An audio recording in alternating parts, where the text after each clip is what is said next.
Essex County Board of Chosen Freeholders is hereby called to order. Madam Clerk, can you please call roll? Freeholder Bobadilla, absent. Freeholder Vice President Gill. Here. Freeholder Johnson. Present. Freeholder Jones. Present. Freeholder Luciano. Here. Freeholder Richardson. Here. Freeholder Siebel. Here. Freeholder Toro. Present. Freeholder President Timberlake. Here. Thank you. Please stand to salute our flag. I'll ask the Freeholder Siebel to please lead us in the salute.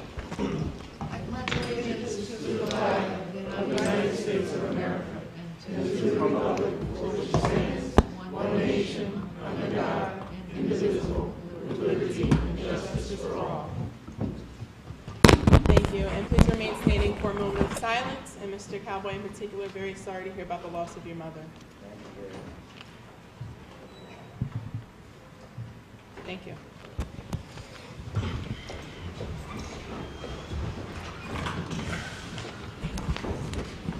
Madam Clerk, are there any transcripts? Madam President, there are none. Okay, and I have before me a certification from the clerk that this meeting is indeed in compliance with the Open Public Meetings Act. Are there any topics of discussion? Madam President, there are none. Okay, let's move to public comment session. If there's any member of the public wishing to comment on agenda items only, please come forward, state your name and affiliation for the record, and you will have 3 minutes to speak, monitored by the clock to my right. There he is. Good evening, Council, Madam President, and the Council. I'm pleased to be here tonight, and it's a very special evening for me because I feel good about things that have happened and the way that things were over the weekend. I was very pleased to up at Turtleback Zoo. I've seen the operation of things going very well with the police department getting the people across the streets, and it was very enlightening to know that things were a lot better than what I had seen. And I seen the porta potties that they had up there. They had about 4 porta potties, which mentally challenged up there. They had them lined up to go to the bathroom, to go to the different things. And I seen it was really inspiring to see that instead of one porta potty, they had a bunch up there where they was able to go through without any problems. And I was very pleased to see that what I had spoke on and the way things had went up there. And I see a lot of things that still have to be taken care of, which the sidewalks is like 4-foot sidewalks have to be increased to where 8-foot sidewalks, because the people are walking in the ditches and they're tripping and they're falling over, and there's not enough room for them to pass each other. And that's one of the things that I know that has to be dealt with, because I see a lot of accidents happening up there. People are falling over in the ditches and things that's happening. But I'm very pleased to see that things that I had spoke on is going well up there at Turtleback Zoo. I'm pleased to say that it's good to see things happening in a positive way than the way that I have seen things. All I have to say is that the ones that goes up there, if they see things and they speak on it, it would be good to make things better, because that is the 8th wonder of the world up there at the Turtleback Zoo. And it's a beautiful thing for the kids, and it's going to make things a lot better. Thank you, and Thank you, Mr. Cowboy. Are there any members of the public wishing to comment on agenda items only? Good evening, Douglas Freeman. I want to P.O. Box 4252, Weekway Park Sports Authority Conservancy. I want to talk about item 15 on the agenda. Several of the residents, they say that, and they praise all the work that we're doing in the park, but the fence area from their side looks horrible. And when they look at the work that we're doing, they have to look at the horrible fence, and they also put it on the social medias. And I see that on item 15, there's installation and removal for fencing. Will Weekway Park be included through your office, Madam President, in this agenda item. Thank you. Thank you. And as is the practice, we will respond in writing. Are there any other members wishing to comment on agenda items only? Okay, hearing none, are there any members of the public wishing to comment on any issue at all? Okay, hearing none. Let the record reflect that public comment session is now closed and that there's no other members of the public wishing to speak on any issue at all or for agenda items only. Madam Clerk, do we have any ordinances or resolution on introduction and first reading? Madam President, we have one ordinance naming the Oval in Essex County Brookdale Park as the Essex County Tom Fleming Athletic Complex in honor of the long-distance runner and coach Tom Fleming. Thank you. Mr. Jackson? Good evening, Madam President. As you know, on April 19th, Tom Fleming passed away. Tom was a longtime resident of Bloomfield, graduated from Bloomfield High School, and was an All-American at William Patterson College. He went on to win 2 New York marathons, and I believe finished twice in the second in the Boston Marathon. He was a teacher and coach at Montclair Kimberly Academy, and also was involved in a number of community projects, including the Sunset Classic, which raises funds for special needs kids. The administration is recommending that we rename the Oval in Brookdale Park, or name the Oval in Brookdale Park, the Essex County Tom Fleming Athletic Complex in honor of the late Tom Fleming. Thank you. Mr. McInerney? Mr. Polavecchio? Freeholders? Freeholder Siebold? Thank you. I think this is a wonderful idea. I read much about him in the newspaper when he died, and he really had a fantastic background. It was unfortunate that he passed away. So I think it's a great idea. Thank you. All right, Freeholders. Freeholder Vice President Gill. Thank you, Madam President. Just want to say I echo Freeholder Siebold's comments. It's a very appropriate honor for Mr. Fleming. For those of us who had an opportunity to know him, I'm sure, like Mayor Jackson did, specifically in and around the Montclair community, Bloomfield community, and Glen Ridge community. In addition to all of his accomplishments, he was an unbelievably modest individual. And if you had met him for the first time, you would not have known that he had won two New York City marathons or competed at the level that he did as a world-class runner.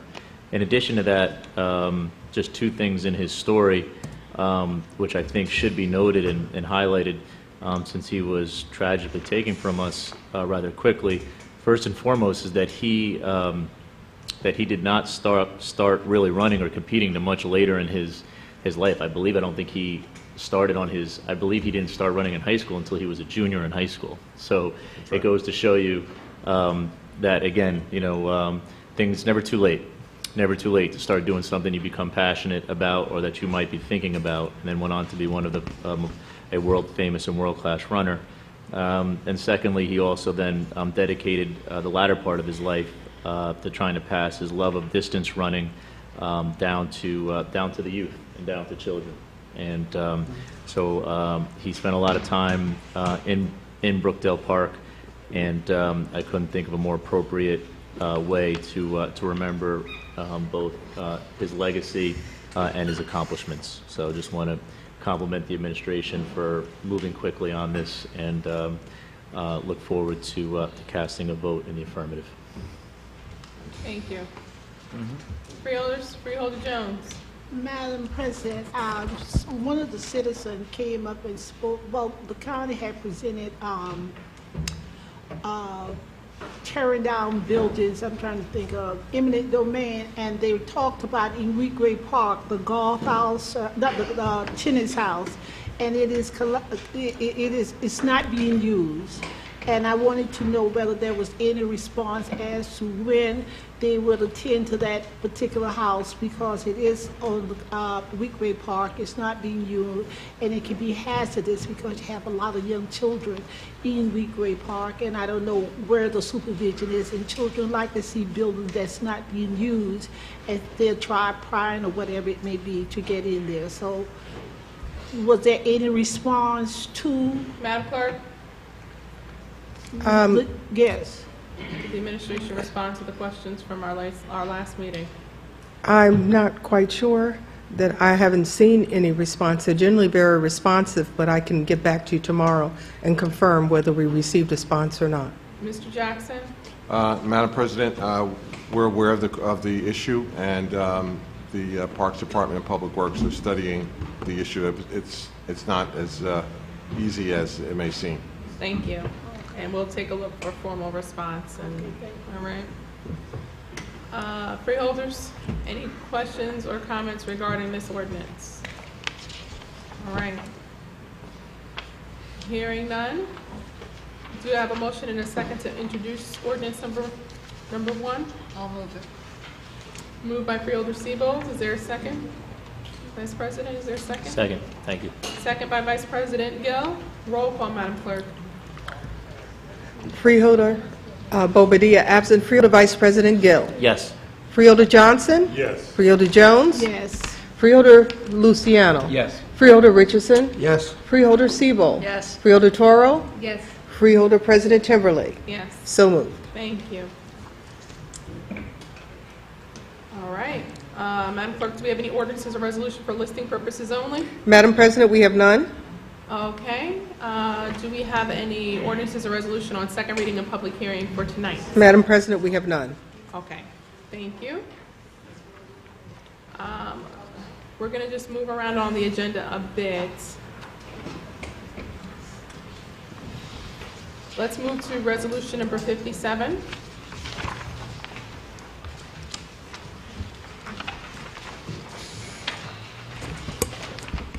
Resolution 57, authorizing an emergency appropriation pursuant to NJSA.40A:4-46 and 40A:4-48. Thank you, Madam Clerk. Mr. Jackson? Yes, Madam President.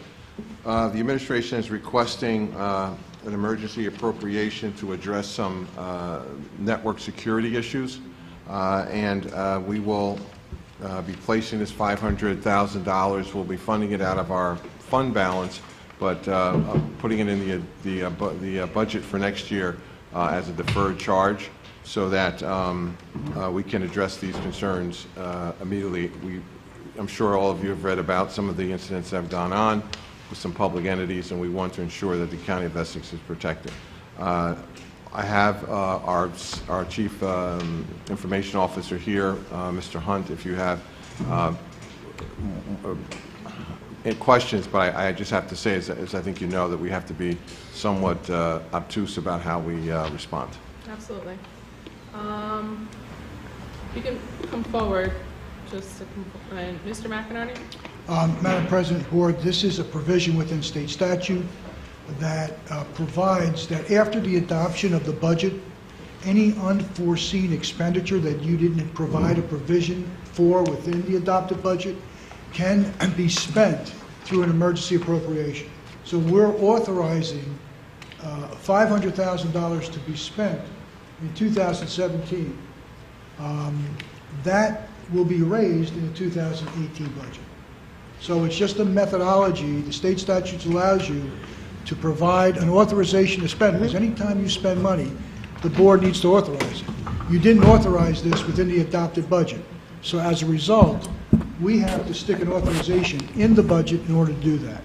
That authorization has no impact on this year's budget, but will have an impact on next year's. We're going to have to appropriate it next year. This $500,000 is, I assume, the cost of remediating the issue that the business administrator just spoke to. The only question I do have is, are we going to see a contract for the vendor who this authorization is provided for. Madam President, yes, we'll see a contract, but a contract to actually do the work, but this is a one-time charge. This also requires a two-thirds vote, I believe, a two-thirds majority vote of the full membership in order to pass.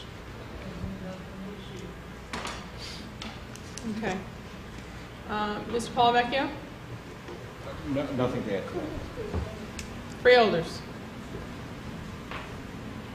Thank you very much.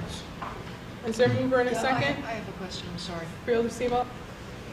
Has anything been done already to help the situation? Yes, but no money has been spent as yet.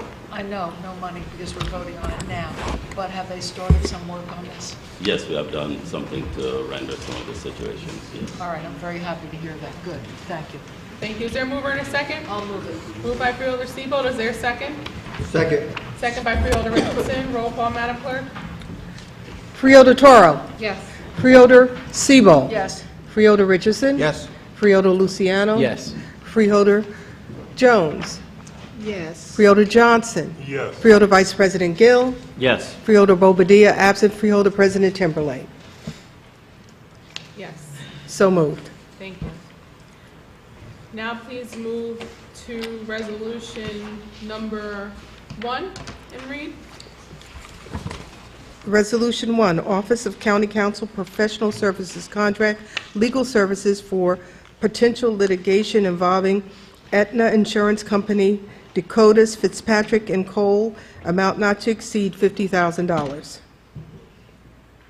Okay. Mr. Jackson? Madam President, County Counsel Courtney Gassion is here to answer your questions on this issue. Good evening, Courtney Gassion, Essex County Council. This resolution, Madam Freeholder, is to award a contract not to exceed $50,000 to the law firm of Dakotas, Fitzpatrick, and Cole. This is a result of a RFP that was sent out by the Office of County Counsel seeking special counsel for a matter that may result in litigation involving the overpayment of insurance premiums to Aetna Insurance Company. Thank you. Mr. McInerney? Is this something that's being contended by, something that's being argued by Aetna at this point? I assume it is, if there's some sort of disagreement? The county is actually the one pursuing the overpayment charges against Aetna. They do not agree with our assessment. Could you give us, is there, I'll ask you. Sure. Okay. Mr. Polavecchio? Is this for the rest of the year? This will This take would us be through the end of 2017? 2017, correct? Okay. And if we do pursue active litigation, you may come back, I would think. I would think if we get into Right. the throes of litigation, it may require additional funding, but at this point, we don't see it going over $50,000 through the end of this year. Great, thank you. Freeholder Vice President Gill? Thank you, Madam President. Is this our first? Yeah. This is our first If it goes to trial. allocation on this matter? I'm sorry? Is this our first allocation on this matter? It is. And through you, Madam President, so we are suing Aetna because we overpaid Aetna? To use the county administrator's word from before of being obtuse, because this is potentially a matter that will be in litigation, I just want to be cautious on how much information I Okay. provide in this forum, but Fair enough. there is a potential litigation involving the subject matter that I referenced earlier, which is the potential overpayment by the county. Freeholder Jones? I would like to know, how long has this practice been going on in terms of overpaying Aetna? And approximately how much overpaying that we pay them annually or whatever it is, that is to the point now that we need litigation to try to get the money back?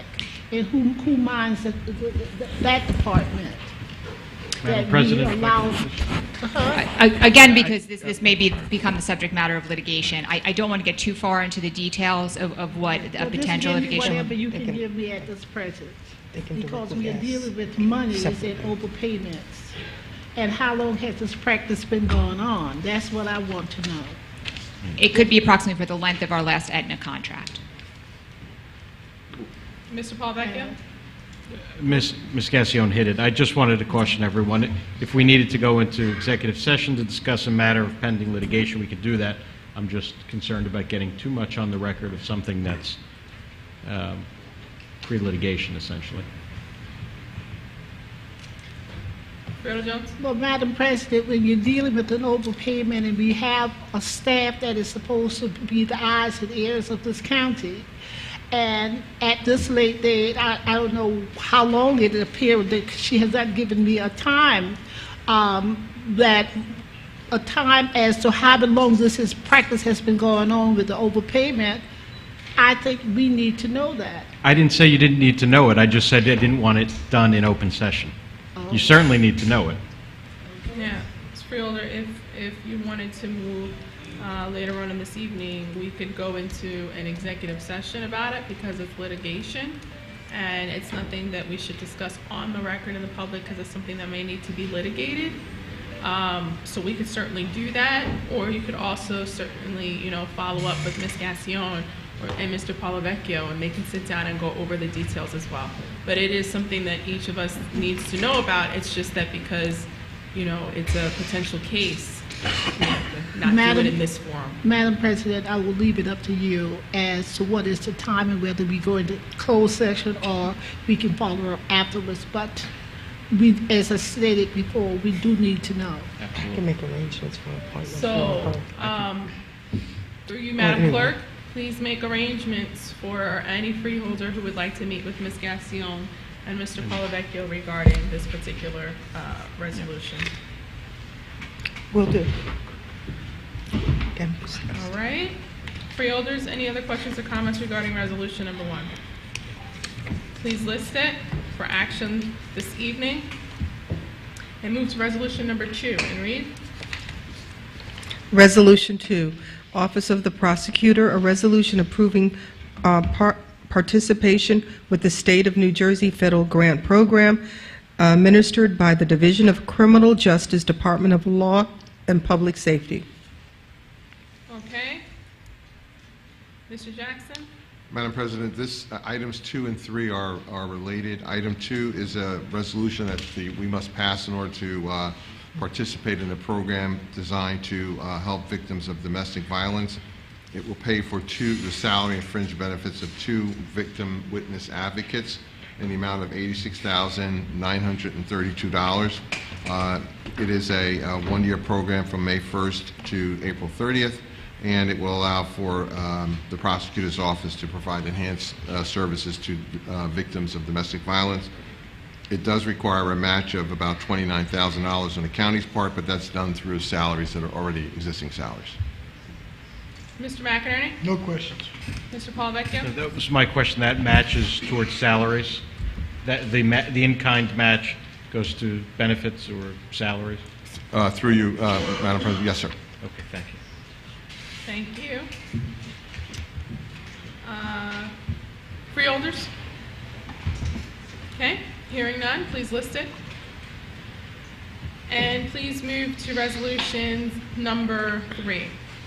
Resolution 3, 2017 County Budget, insertion of items of revenue from the State of New Jersey, Office of Attorney General, Division of Criminal Justice for County, Office of Victims Witness Advocacy, DV Advocate, Office of Prosecutor, $86,932. Thank you, Mr. Jackson. Madam President, as I said, this is related to item 2. This is simply the allowing us to insert this revenue into the 2017 budget. Mr. McInerney? No questions, Madam President. Mr. Palavecchio? No question. Freeholders?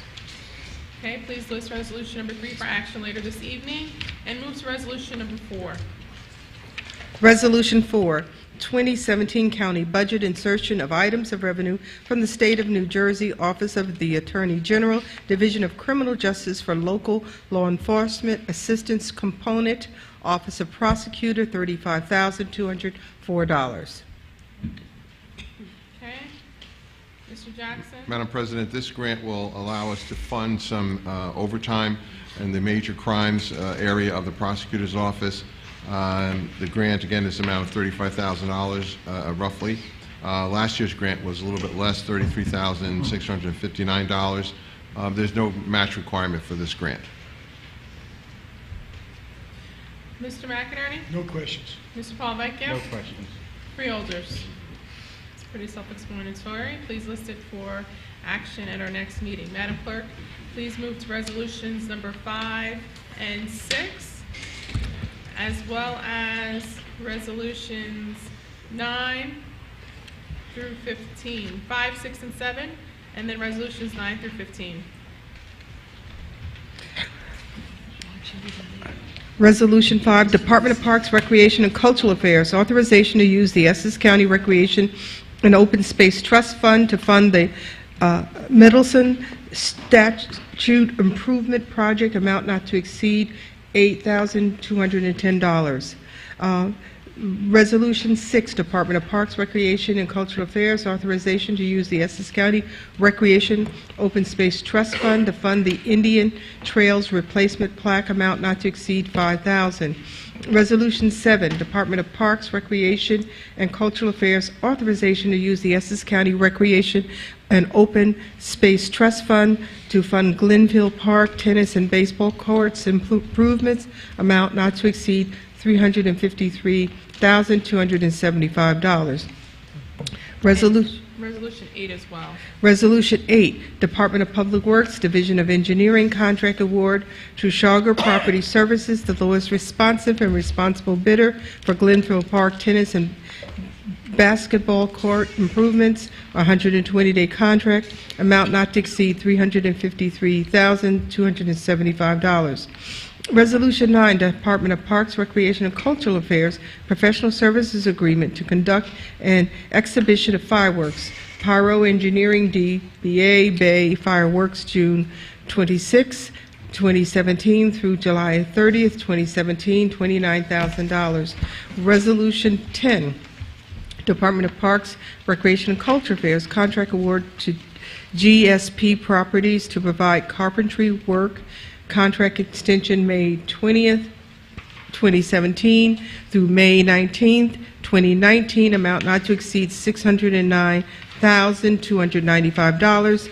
Resolution 11, Department of Parks, Recreation, and Cultural Affairs, contract award to GPC to provide interior-exterior painting services, 24-month contract extension, amount not to exceed $154,125. Resolution 12, Department of Parks, Recreation, and Cultural Affairs, contract award to High Concrete Group to provide maintenance and repairs for park and ride facility at South Mountain Recreation Complex, contract extension May 28, 2017 through May 27, 2018, amount not to exceed $92,604. Resolution 13, Department of Parks, Recreation, and Cultural Affairs, contract award to Hodges Party Rentals to provide rental or party-related items for special events and concerts, 24-month contract extension, amount not to exceed $200,000. Resolution 14, Department of Parks, Recreation, and Cultural Affairs, contract award to Deal Frio and Sons to provide landscape maintenance at various parks, contract extension April 4th, 2017 through October 3rd, 2017, amount not to exceed $54,968.64. Resolution 15, Department of Parks, Recreation, and Cultural Affairs, contract award to Guardian Fence, the lowest responsive and responsible bidder to provide installation and removal of fencing at various parks facilities, 24-month agreement, amount not to exceed $742,250. Thank you. Mr. Jackson. Madam President, Josh Zates is here to answer your questions on all of these items. Joshua Zates, Essex County Parks. I'll just go through them each. Number 5 is the Mendelssohn bust. For those of you not familiar with the Mendelssohn bust, it was back in the summer of 1903, the United Singers of Newark, which was a German singing group, they won a competition, and the award was actually this Mendelssohn bust that was erected in 1904 right by Barringer High School. After many decades, the bus was removed from its base to protect it from vandalism. It has since been in the Branchbrook Park garage, where it's the home of our maintenance department. The base is still intact in its original location. The proposal is to refurbish the bus and base and relocate them to the Prudential Center Concert Grove in Branchbrook Park. Keep going. Please. Number 6 is the funds for the Indian Trails replacement plaque. The plaque, which was, it's a plaque that shows old Indian trails to the city of Newark and how they relate to current major thoroughfares. It was dedicated in 1951 and it's located in what is now the Justice William Brennan Park, adjacent to the historic courthouse at the intersection of Springfield Avenue and Dr. Martin Luther King Jr. Boulevard. At some point, we're not sure when, the plaque was stolen, and the proposal is to have the plaque remade according to specifications created by the Newark Landmarks Preservation Committee and replace it in the Brennan Park. Instead of mounting the plaque on a rock, it'll be attached to a metal stand similar to the ones along Legends Way. Thank you. Number 7 is allocation from the trust fund for some improvement work over at Glenfield Park. And that project is going to entail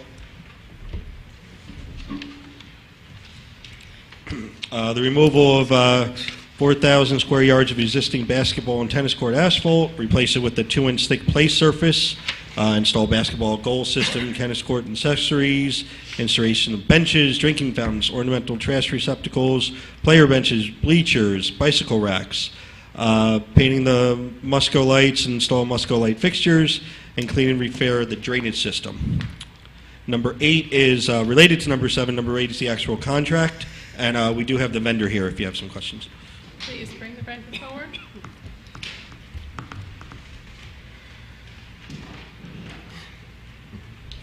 Good evening.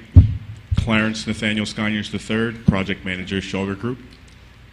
This project, as you stated there, there's reconstruction to the basketball court as well as the tennis court, site amenities, additional landscaping, pruning and trimming of the trees that currently exist, and also some amenities as well, benches and trash receptacles. Thank you. Thank you. Mr. McInerney? No questions. Mr. Polavecchio? No question. Freeholder Siebel? Thank you. On April 17th, the Open Space Trust Fund Advisory Board met and we discussed all 3 of these items. And if I remember correctly, all 3 items are going to be paid for fully by Open Space Trust Fund money. And we went over it extensively, and I know that the minutes are included in your information for tonight, and it's explained fully in those minutes. Freeholders? Mr. McInerney? Yeah, if I could, usually at the end of the year, and I failed to do it at the end of this year, we get a summary of the Open Space Trust Fund, the monies that are allocated to it, the monies that are expended through it. It's kind of an annual, from the beginning of time. It's quite an informative schedule that the administration has kept. And again, I usually get it at the end of the year. I've neglected to ask for it. I'm asking for it now. It not only shows what's expended, but it even shows the encumbered amounts in this year and even in prior years. So if we can get that to the board, I'd appreciate it. Through you, Madam President, we will. Thank you. Mr. Polavecchio? No questions on that one. Freeholders? Okay. Thank you. Thank you. Moving along, number 9, through you, Madam Chair. That is for our fireworks festivities that are going to be taking place this summer. Just so the board is aware of the dates, the Week Wake fireworks show is going to be on June 29th, Branchbrook on June 30th, and our Brookdale Spectacular on July 3rd. Josh, I just have a quick Mr. question on this one. Polavecchio? Thank you, Madam President. Do we have an insurance certificate on this? They're usually in the materials. I just didn't see one. If it's something that's required, we certainly will have it, and we can certainly provide the board with a copy if If you have that's one, something. could you just Certainly. provide it? Thanks. Mr. McInerney? No questions. Freeholders, are there any questions or comments regarding resolutions 5, 6, 8, 9 so far? 7, did we do 7? 7. Freeholder, Vice President, go. Thank you, Madam President. On number 8, was mentioned that there was drainage included. Yes, there is some, Joshua's 8, Essex County Parks, there is some drainage work, yes. Is that just for the area around the tennis and basketball courts, or does that include drainage around the, I guess, the field, the meadow on the other side of I it? believe, and we can certainly verify, but I believe it's strictly related to the current project, which is the basketball and the tennis. Just the basketball and tennis courts? Through you, Madam President, the bleachers what type of bleachers are going to be included in the... From my understanding, it's the standard bleachers that we're trying to standardize throughout the park system. You could look over in Branch Brook or other basketball courts. Okay. Freeholder, Thank Seabold. you. The minutes from the meeting say that it will clean and repair existing drainage system, install topsoil at various locations, and so on.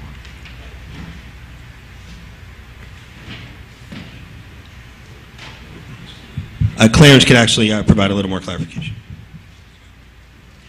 Clarence Nathaniel Skyers III, Project Manager, the Shaw Group.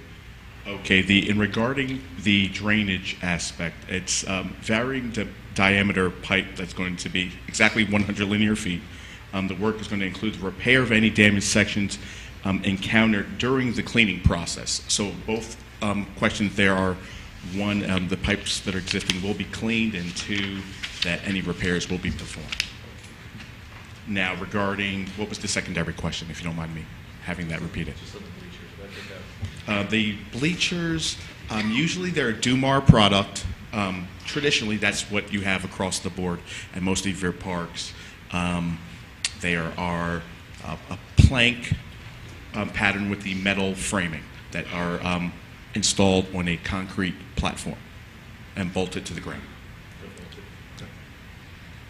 Usual color scheme that matches the existing fencing and so forth throughout the park. Thank you. Freeholders?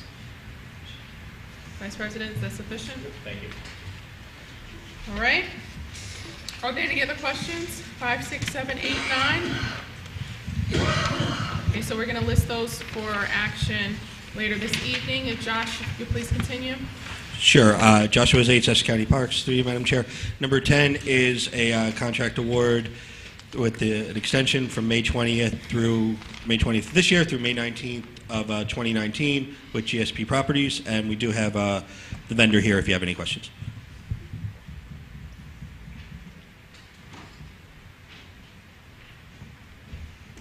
Good evening. Madam President, Freeholder Board. My name is Craig Peterson. I'm the president of GSP Properties.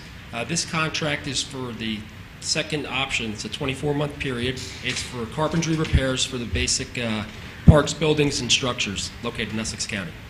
The materials that we use are sourced locally through Lumberyard in West Orange, and it's a time and material. So the county has the right to not use any of the contract or to use part of it if they deem it necessary. Thank you. Thank you. Mr. McInerney? Yeah, like you said, it's a unit cost.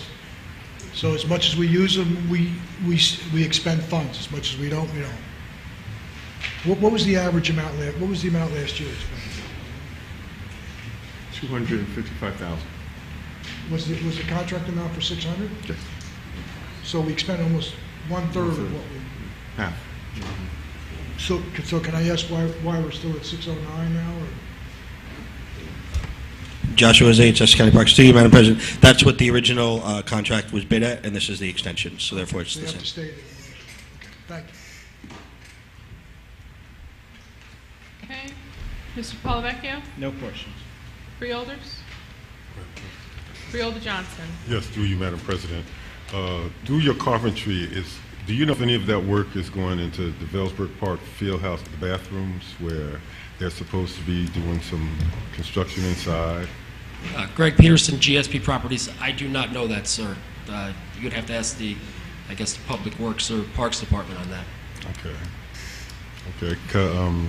Mr. Jackson, could you send something out to the Parks and Recreation and Cultural Affairs in reference to the carpentry, because that's part of the job in the bathrooms in Vailsburg Park, the carpentry, and I want to see if that's on the list. Okay.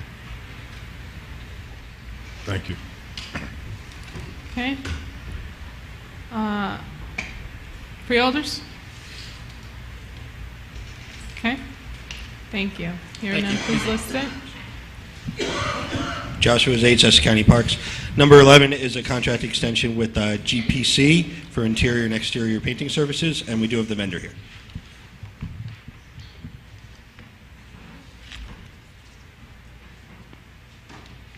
Good evening, Jerry Rusano, Project Manager, GPC, 20 East Willow Street, Milburn, New Jersey. Okay, please tell us a bit about the contract, your company. I believe it's a time and material contract. So where we're directed to go, there's certain rates that we apply, and we are painting both interior and exterior surfaces. We have contracts with many municipalities, and we're a women-owned company. About 30 employees during the summer months, and roughly 10 employees during the non-summer months. Thank you. Mr. McInerney? This is in fact a time and material contract. Okay, Mr. Paulvecchio? No question. All right, freeholders? Any questions or comments? Okay. Hearing none, please list it. Thank you. Please move to resolution number 12. Joshua Zates, Essex County Parks. Resolution number 12 is a contract extension with High Concrete Group to provide maintenance and repairs for the Park and Ride facility at the South Mountain Recreation Complex. Just so everyone has the same point of reference, this Park and Ride is the older facility. This is the one that's located closest to Northfield Avenue, right next to the Cody Arena. And it's an annual inspection. They come in and tell us, how we can go about doing some preventative maintenance, either be it through pressure washing in the spring. They check the concrete for seals, see how the expansion joints are, other things such as that. Okay, Mr. McInerney? I don't have any questions. Mr. Paulvecchio? I don't have a question. Freeholders? Okay, all these park and rec contracts are pretty straightforward. Please move to 13, Josh. Sure. Number 13 is a contract award to Hodges Party Rental. This is for various supplies we rent for special events, press conferences, things such as that. And we do have the vendor here if you have any questions. Okay. Please come forward.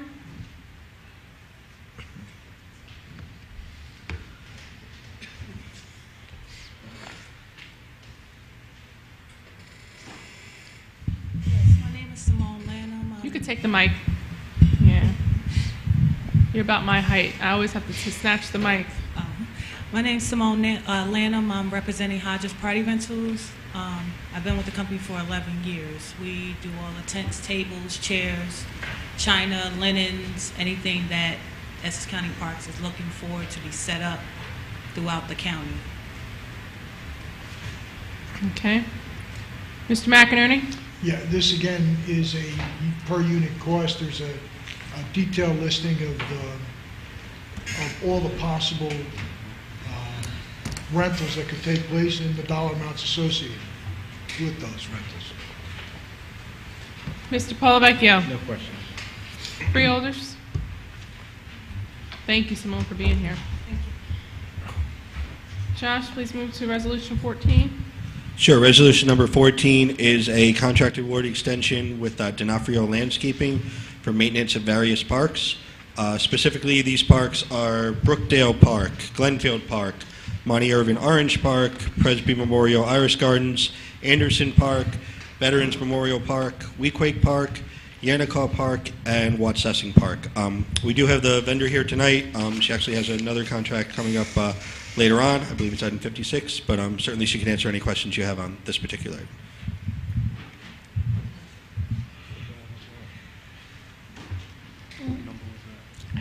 Hi, I'm Diane D'Onofrio, the president of D'Onofrio and Son Landscaping.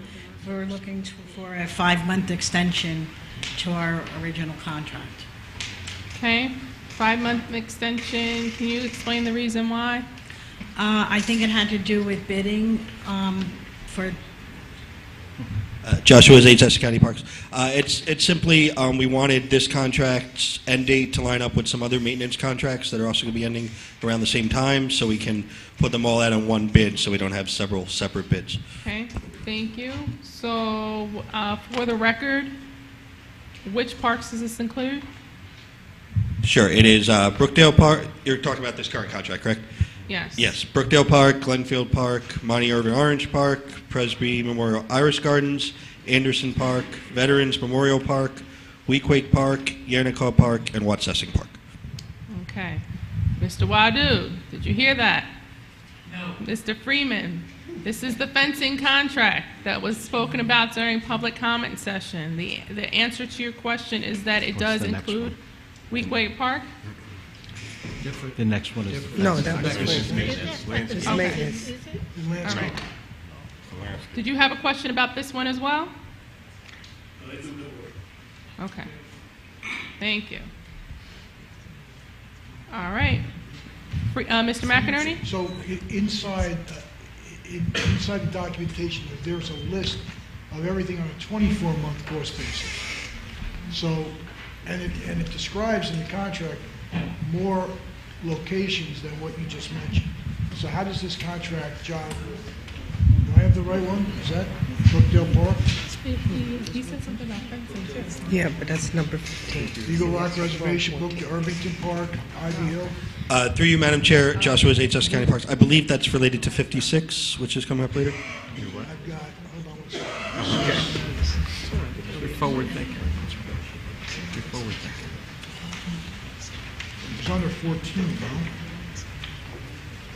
56, I think. That's under 56. Just give me a second to bring it up.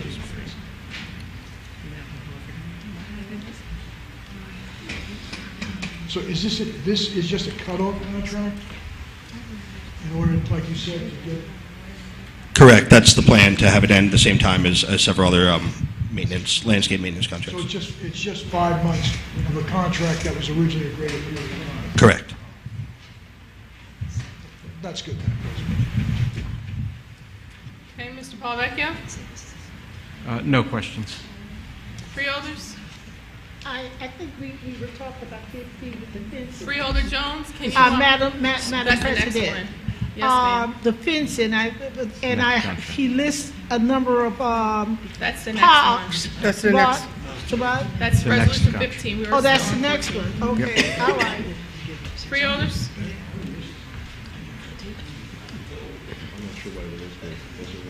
Mr. McInerney? Mr. McInerney? Under 14, there's a list that's not consistent with the list of properties that was just mentioned. Are you looking at the contract or the bid page? I'm looking at the information in the decision memorandum, behind the decision memorandum. Under 14. I think what I see, if I can, Madam President, is it looks like a number, there's costs for every park. Yeah. But then in the contract or the memorandum of agreement, it's almost like a unit cost where they won a certain amount of those. Is there another maintenance contractor who does the other parks? Joshua Zates, Essex County Parks. I think I can explain. The bid sheet Mr. McInerney is referring to was actually part of a larger bid. The contract was split between two vendors originally. It was D'Onofrio and Shoger, and the Parks Department had reached out to both contractors to both renew for a 5-month period. D'Onofrio accepted and Shoger did not. So I think what you're seeing is some of the leftover parks from Shoger, but the actual D'Onofrio parks are only the ones that I read off. Okay. All right, thanks. Mr. Palavecchio? Yeah, I'm just looking at the MOA. It looks like the awarded items to D'Onofrio were number 2, 6, 7, 9, 10, and 11. So it indicates that those other numbers were awarded elsewhere. Okay. All right. Freeholders? Mr. McInerney? No more questions. Okay. please list it and move to Resolution 15? Sure. Joshua Zates, The Essex County. fencing contract. Mr. Wadu? Okay. Yes, number 15 is our fencing contract, and we do have the vendor here if there's any questions. Okay, please come forward.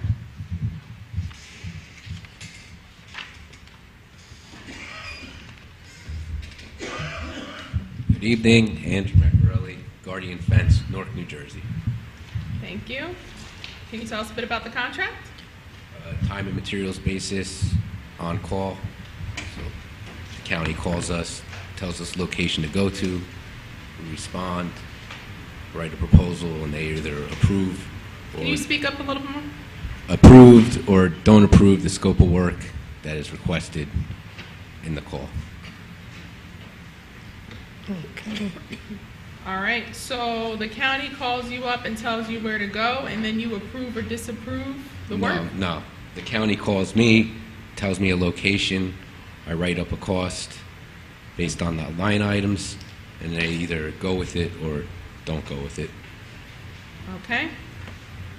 And how long have you been in business?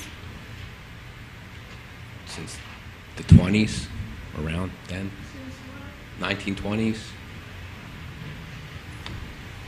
Okay, and what's your title at the company? Project manager. All right. Mr. McInerney? So what you're saying, you write up a requisition for what you think has to be done if you're sent to a location.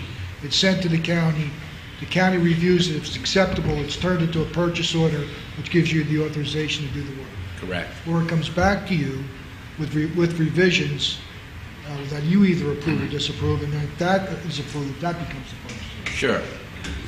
So for the record, are there any parks up front identified in this contract? No, it's just any part. So it's on an as-needed basis? Correct. Mr. Polavecchio? No comments.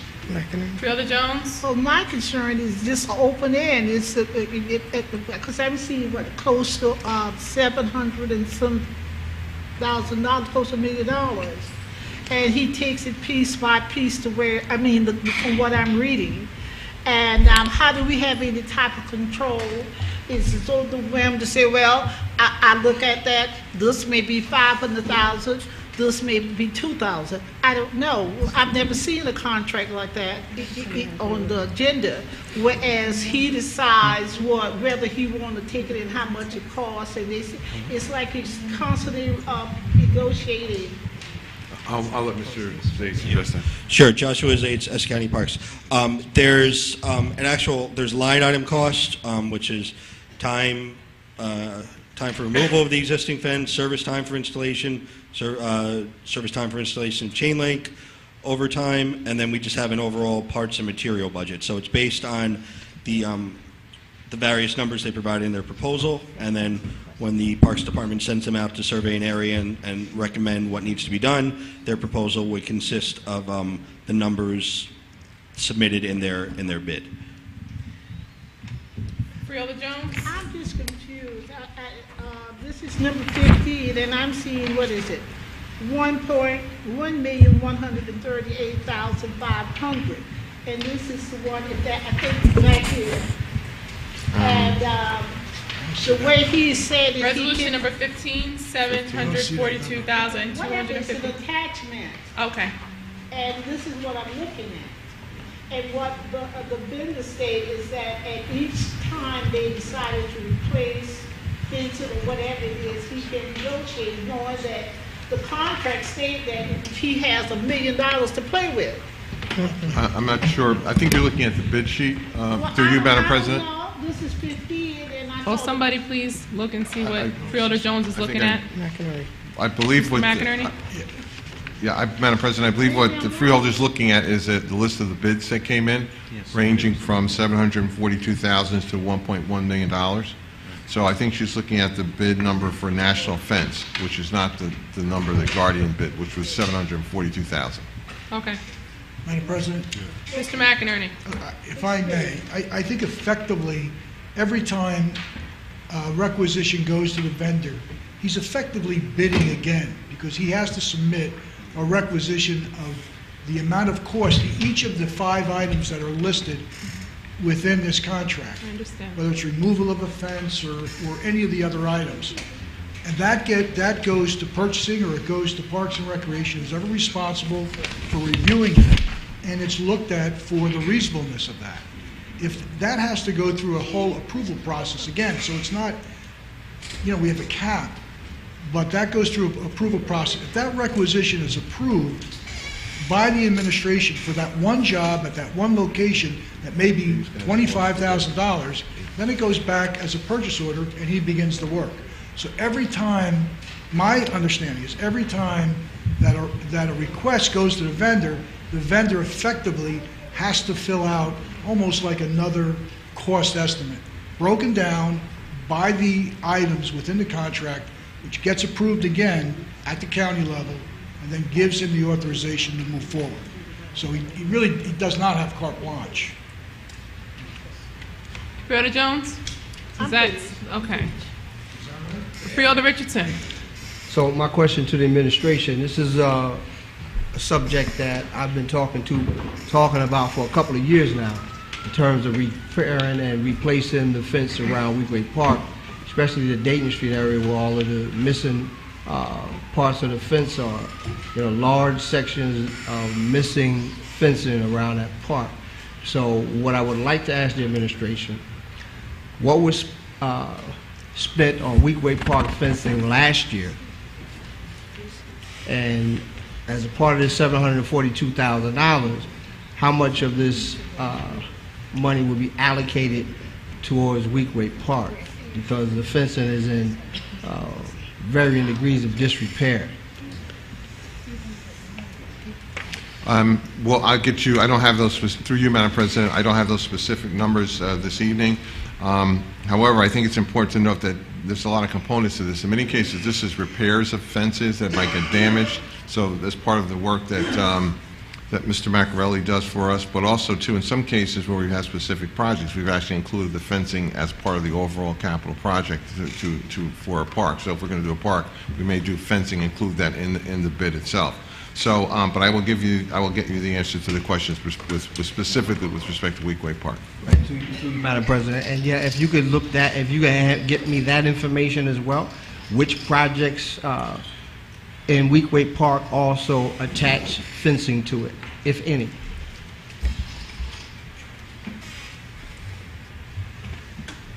Okay. Mr. Jackson, all good? Yes, Madam President. Thank you. Thank you. Freeholder Jones. I would like to say Irvington Park, on the Grove Street side, there's 3 spaces where there is no wrought iron, and it has been years since those, I don't know whether they took it down or whomever took it out or some contractor stole it or just what.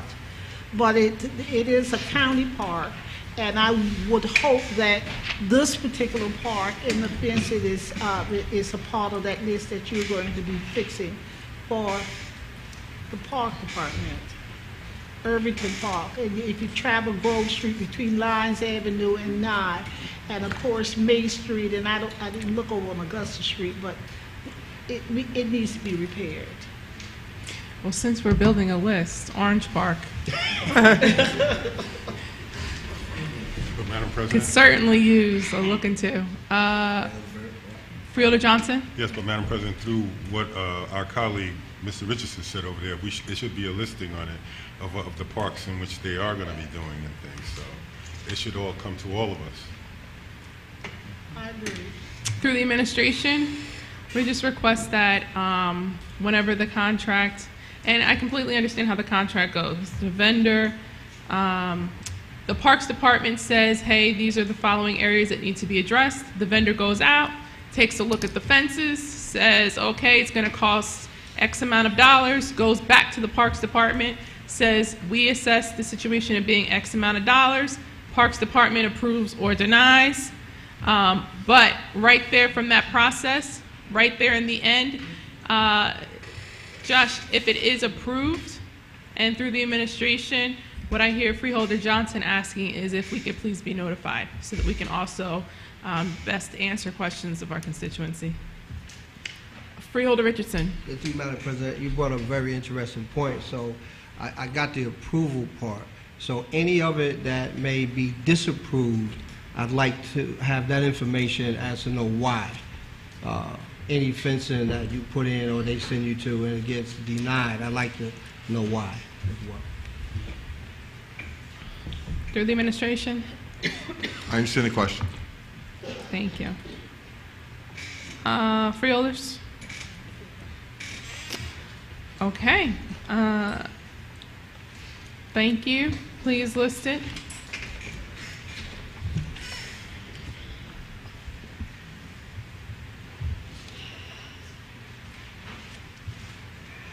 And let's move to resolutions number 16, 17, and 18. Resolution 16, Department of Public Works, Division of Engineering, contract award to Montana Construction Corporation, the lowest responsive and responsible bidder for miscellaneous drainage improvements, one-year contract, amount not to exceed $399,504.97. Resolution 17, Department of Public Works, Division of Engineering, contract awards to Colanelli Brothers, the lowest responsive and responsible bidder, to provide for miscellaneous repairs to bridges and culverts, one-year contract, amount not to exceed $632,760.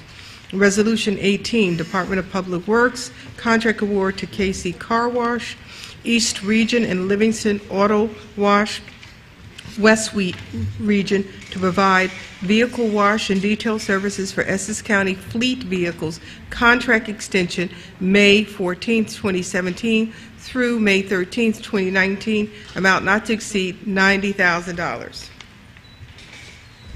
Thank you. Mr. Jackson? Madam President, if I may take the liberty, I believe we considered moving item 56 up because that was a parks item as well.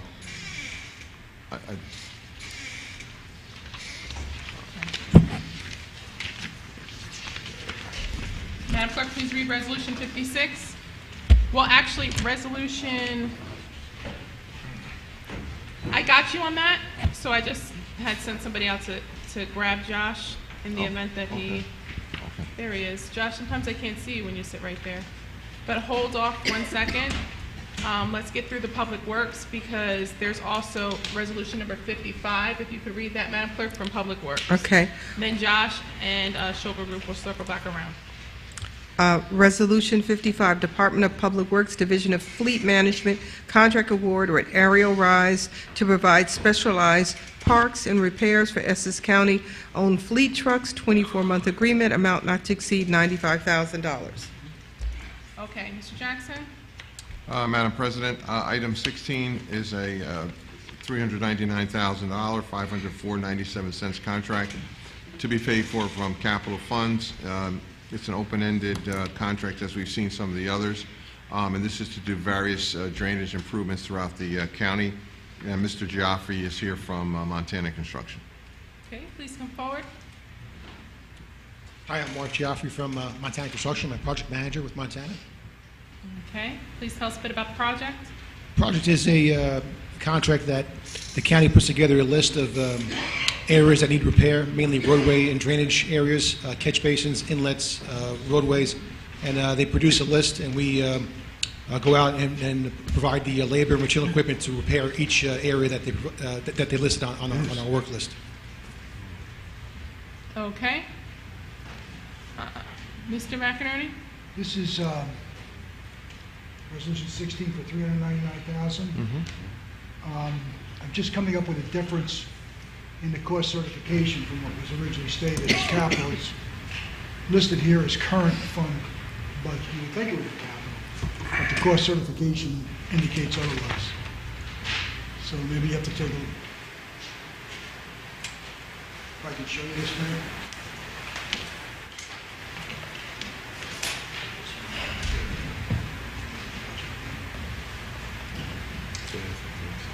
Let me just double check.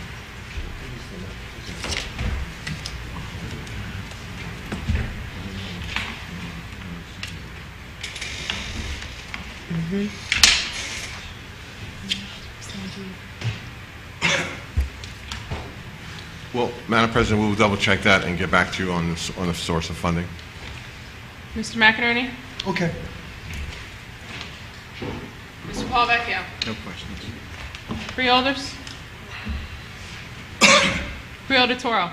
Now, drainage issues, does it also include for drainage issues in the parks, in the county parks as well? We have done drainage issues in the park as well, yes, it does. Because I know there's a drainage problem at Sessing Park by the creek. You're familiar with that at all? No. So, you know, I know that the residents there for many years have complained when there's heavy rains, you know, the water goes onto the road and it really interferes with their quality of life. So if we could take a look at the problem there, you know, I would appreciate it. If that issue is brought up to Mr. Luis Rodriguez, you could notify him, and we could talk to him and see what kind of work to be done to be repaired. Yeah. Madam President, if I may, Mr. Jackson? Freeholder, if you would get that information to Madam Clerk, and we'll get to it. Okay. Just wasn't sure if it was in his, if it had reached his radar yet. So now I know that I'll go ahead and put the request in for further research. Thank you. Thank you. Freeholder Jones? I see that they're taking care of the drainage problem in Weequahic Park on the side of 22. When it's a heavy rain, it's a drainage problem there. And of course, the algae that comes out of the lake.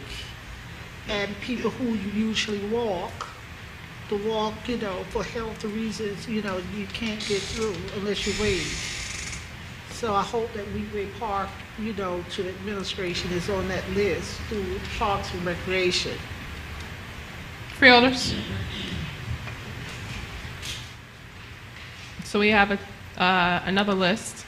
We have Weequahic Park, and we have Watesting Park by the creek. The creek lines the East Orange and Bloomfield side, or runs along, I should say.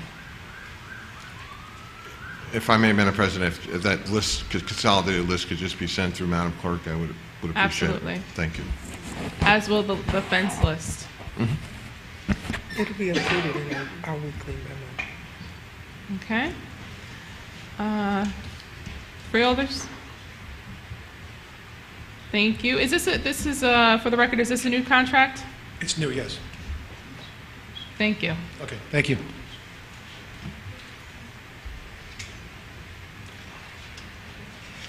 Okay. Mr. Jackson? Madam President, item 17 is a contract, similar contract that we've seen this evening with Colinelli Brothers Incorporated, is to do various repairs into our bridges and culverts. It's a one-year contract, and Mr. Prokop from the company is here to answer your questions. Okay. Good evening, Lucas Prokop, Project Manager with Colinelli Brothers out of Hackensack, New Jersey. So basically this contract is similar to... You could take the microphone, it's a little difficult to hear you. Similar to those two previous resolutions. It's time and material that's kept at $632,000 and change. And we're going to provide labor, material, and equipment as directed by the Department of Public Works in order to address issues with culverts and bridges throughout the Essex County. Okay, Mr. McInerney?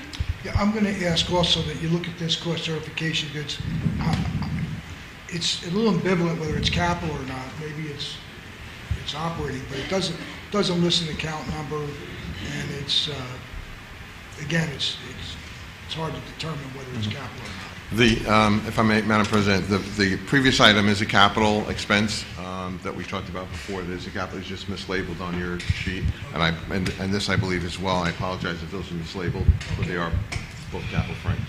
Okay, great, thank you. Mr. Polavecchio? No question. Okay, freeholders? Freeholder Richardson? Yeah, do you employ any Essex County residents? Yes, we have several. Several. So how many employees do you actually have? Whole companies around 80, 90. But on this project, it depends on depends how many employees will be required by the Department of Public Works. Currently, we have 3 employees residing in Essex County. Yeah, you just union outfit? Union. Mr. McInerney? No questions. Mr. Palavecchio? No question. Freeholders? Okay, thank you. Mr. Jackson? Yes, Madam This is President. for action at our next meeting. Item 18, Department of Public Works also, it's a contract for a contract extension, for a 2-year contract extension from May to 2017 to May 2019. This is to provide for car washing for various county vehicles to 2 vendors, KC Car Wash in the East Region and Livingston Auto Wash in the West Region. And these are our 2 existing vendors. Okay. The vendor here? It's under 100. Right, okay. I didn't know when I saw you looking. No, I was looking for the next item. Okay, thank you. Mr. McInerney? No questions. All right. Mr. Palavecchio? No questions. Freeholders? All right. Please list it for action later this evening. And Mr. Jackson, back to you. Which number did you go to next, Madam President? I apologize. We're at 19 now. I think that was We just finished 18. 18. And we were going to be jumping to 56. 50, Didn't I read 19? 56. 55. Public Works as well. Yeah, you're right. We'll be coming back to 56 as soon as we're done with 55. Item 55? Yes, item 55, again, is Public Works. This is a contract, a 24-month contract agreement to repair all of our bucket trucks, and it's a very specialized parts and also some of the software and so forth that goes into it. It's a 24-month contract, and not to exceed $95,000. Okay. And Okay. item, The vendor for 50, that's $95,000. 95,000, okay. Mr. McInerney? No questions. Mr. Palavecchio? No, I'm just looking through it. No questions. Freeholders? All right, please list it. Now let's move to Resolution 56. Madam Clerk, please read. Resolution 56, Department of Parks, Recreation, and Cultural Affairs. Contract award to the 2 lowest responsive and responsible bidders per group, Shager Property Services and DiNorfrio and Sons, Group 2, to provide landscape maintenance for various parks, 24-month agreements, amount not to exceed $3,080 to $680, and $329,700. Mr. Jackson? Madam President, Mr. Zates is here again to answer your question. Sure. Joshua Zates, Essex County Parks. Through you, Madam President, this is a contract for landscape maintenance at various parks. There are 2 different groups. Group number 1 is for Shoger. They were the lowest responsible bidder at $382,680, which is $15,945 per month during the life of the contract. Group 1 parks consist of the Branchbrook Park Extension, Belleville Park, Eagle Rock, Verona, Grover Cleveland, and Riker Hill. For group number 2, DiNorfrio was the lowest responsive bidder for a total amount of $329,700, which is $13,737.50 per month. And the group number 2 parks consist of Irvington, Westside, Ivy Hill, Valesburg, Riverbank, and Independence. And both vendors are here if you have any questions. Please, come forward.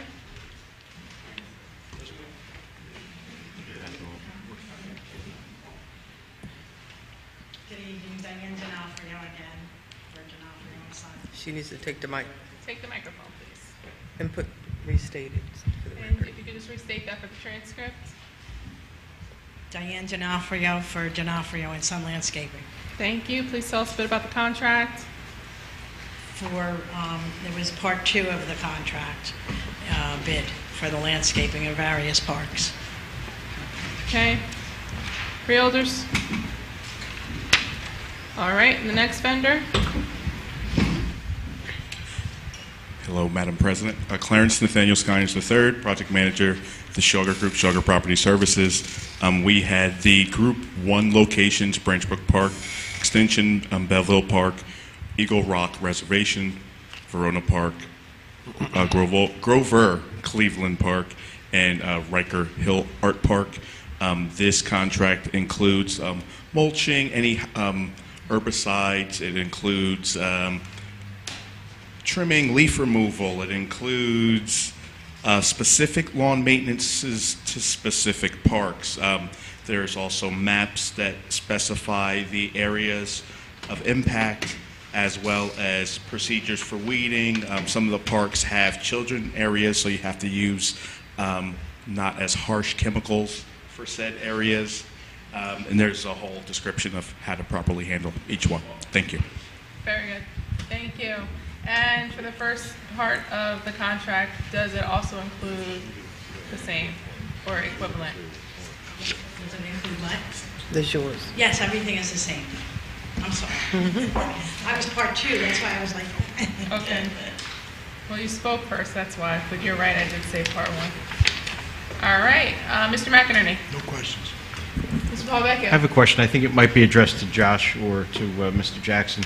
How does this differ from the maintenance in resolution number 14 that we talked about earlier?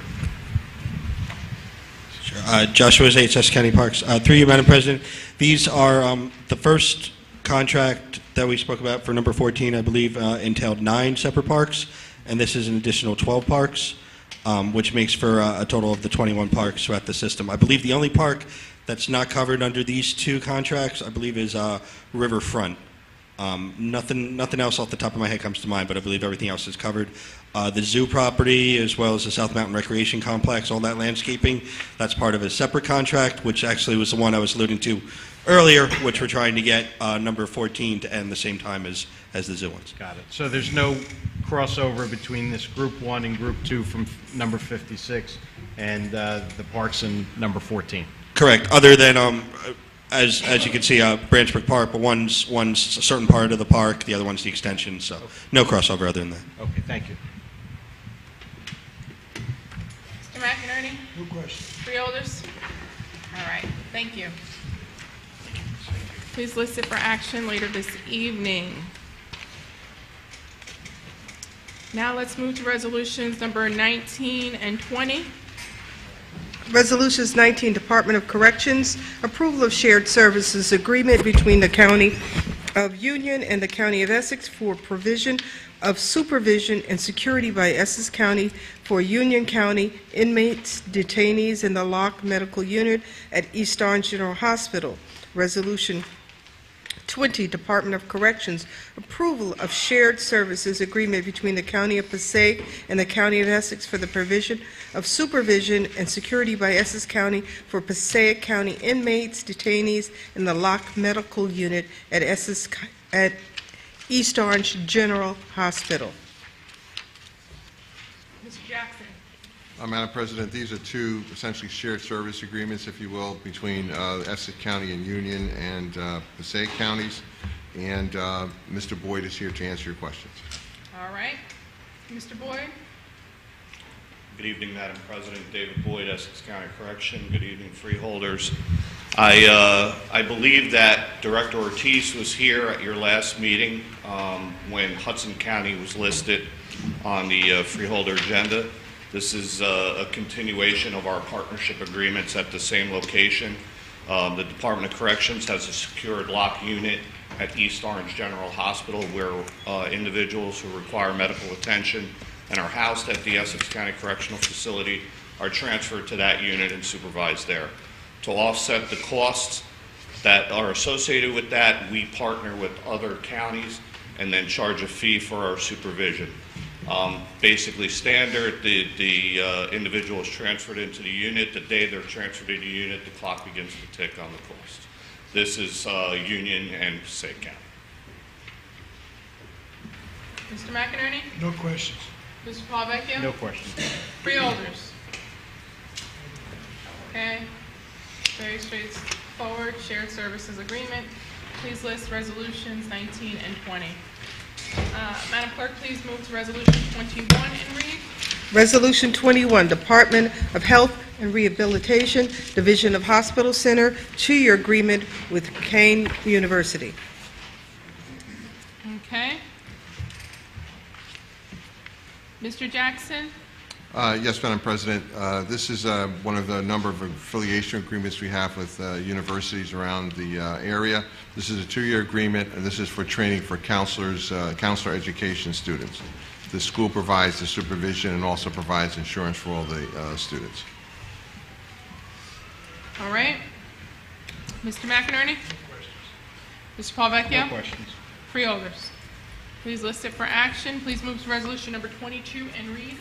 Resolution 22, Essex County Superintendent of Elections, Commissioner of Registration, Board of Elections, and County Clerk contract with Dominion Voting Systems to provide election license fees, support, machines, and parts, labor, amount not to exceed $106,875.11. Thank you. Mr. Jackson? Yes, Superintendent Ball is here to answer your questions.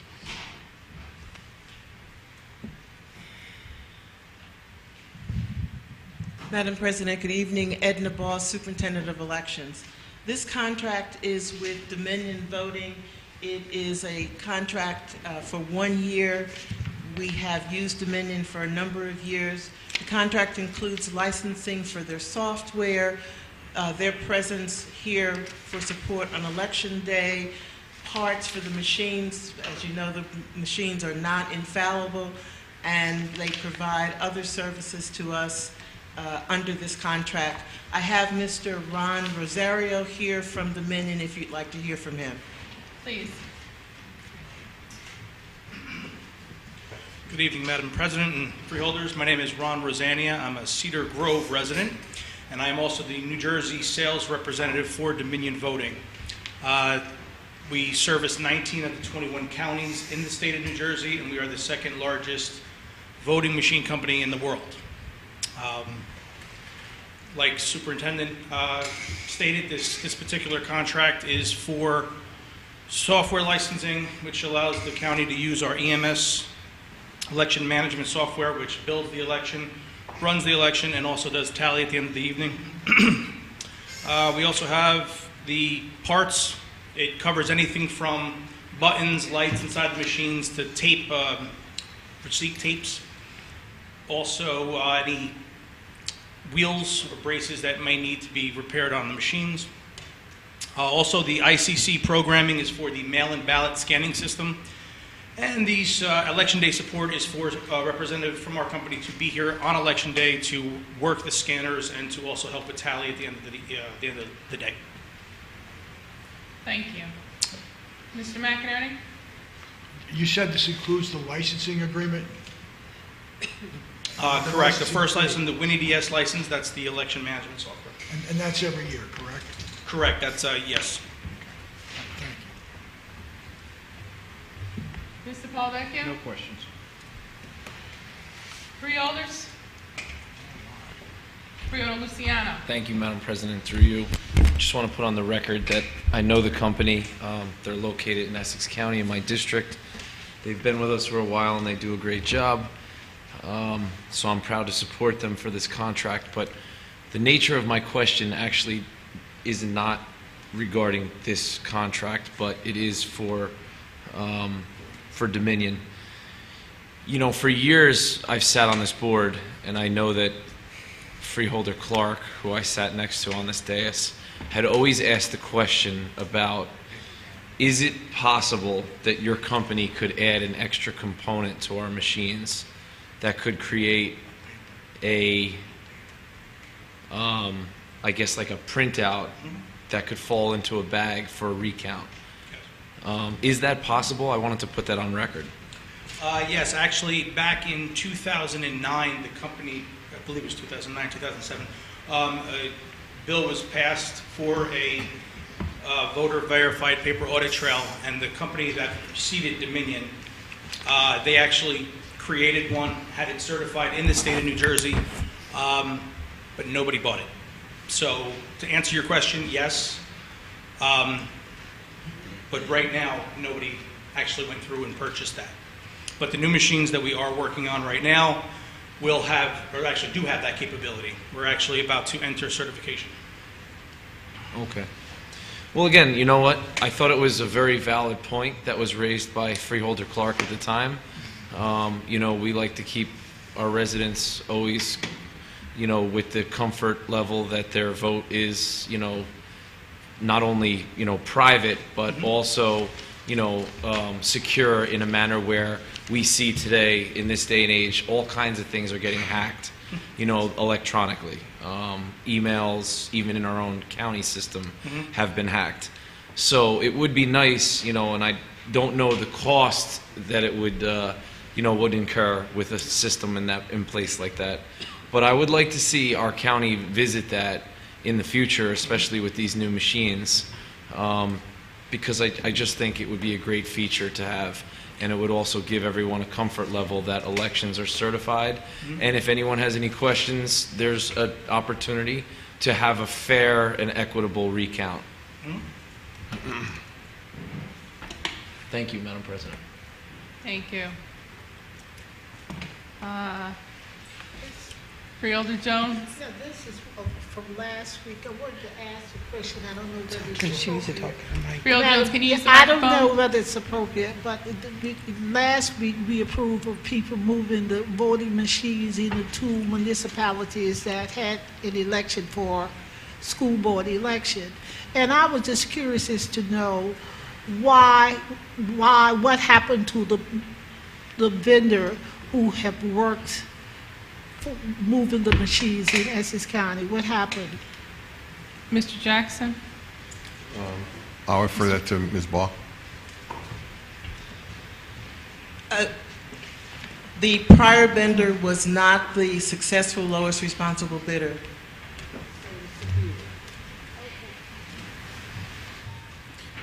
If I could just quick response to Freeholder. Just state your name and affiliation again. Sorry, Ron Rosania, Dominion Voting. You had brought up the hacking. Just to, these machines are not connected to the internet at any moment in time. They are all individual standing units. So just rest assured that there's no massive hacking that could take place with these particular units that you guys have. Current machines. What about when the cartridges are read? The cartridges are read back at wherever the county designates, but each machine has a cartridge. There's 2 cartridges. There's a primary results cartridge. There's also a backup, and then it's also stored as well on each individual machine. But that's only what that machine had through that day, and then the machine is then. If I may, Madam Chair, Edna Ball, Superintendent of Elections. The cartridges are brought back to the Hall of Records and read locally on site. Peter Luciano, sufficient? Listen, very good information. I appreciate you putting that on public record. It needs to be. Thank I mean, you. we would hate to see international influence in an election. We've got a lot of those questions recently. I'm sitting on that one for a while. For the record, Yes. that's referencing current events in the news. Freeholders. Freeholder Vice President Gill? Just on that point, so the receipts that are being discussed, I just wanted to make sure I understood your answer. You're saying now that there are machines or technology that's being worked on that will be providing a receipt? Yes, there are actually, we're doing it pretty much all around the country. There are a lot of states that do require a paper audit trail. Every state's different as far as what machine they have and what they require. But yes, the new current version of the machine that we're working on will have the ability, again, there's an obvious cost increase, but if the law in the state of New Jersey requires a verified paper audit trail, these machines will be able to provide it. But the machines that you do have currently was the ones that we went ahead and got it certified, paper trail, but it was never actually purchased. So, through you, Madam President, I don't believe that in New Jersey we have any currently passed legislation which requires a paper receipt. Currently, there's no requirement. Is there any county in New Jersey that currently had? I see that you said we were working in 19 out of the 21 counties. Yeah, we service 19 of the 21 in New Jersey, yes. Is there any county in New Jersey that currently has paper receipts? No. 18 of the 19 counties have the same machines you guys have here in Essex, and one county has a smaller standalone machine. But no, none of them currently are using a paper audit trail. Are you still a foreign-owned company? The company is out of Toronto, and the national headquarters is in Denver, Colorado.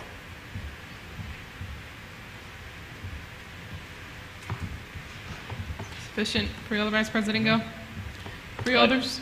I would just say, I'll say, Madam President, that in my opinion, I hope the state will at some point move towards a requirement which requires paper receipts.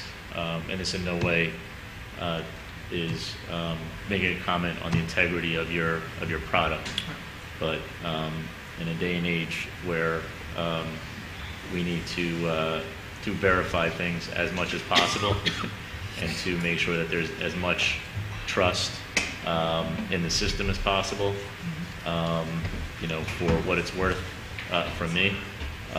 This is a move that you should make and make quickly. Because I have to tell you, the fact that you don't have that technology. Oh, no, we do have the technology. Well, right, but the fact that we're not using it.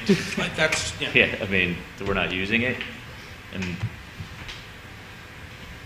so this will be the last time I'd be supporting something that doesn't have it. Can I then? Are you finished, Freeholder Vice President? So then, well, you know what? I actually would like to put on the record, and again, very supportive of Dominion, and I know that you're from Essex County, representing. Is it possible you could give us some kind of black and white numbers as approximately what that would cost the county to add that feature? I don't think I've ever seen those numbers, and I'm not saying you'd have them tonight, but I think that the board, and as elected officials, would probably love to look that over. I mean, not saying that we'd be able to move on it, but if it's, again, I don't know if it's something that's pennies on the dollar or if it's millions of dollars to add that component. And if I could just jump in, that's something that might have to be bid out. So maybe jockeying numbers back and forth at any point is probably not the place for it.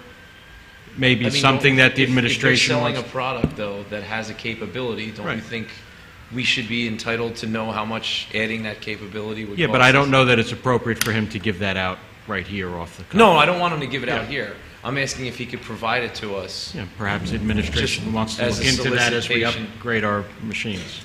Yes. I could. Okay. Mr. McInerney?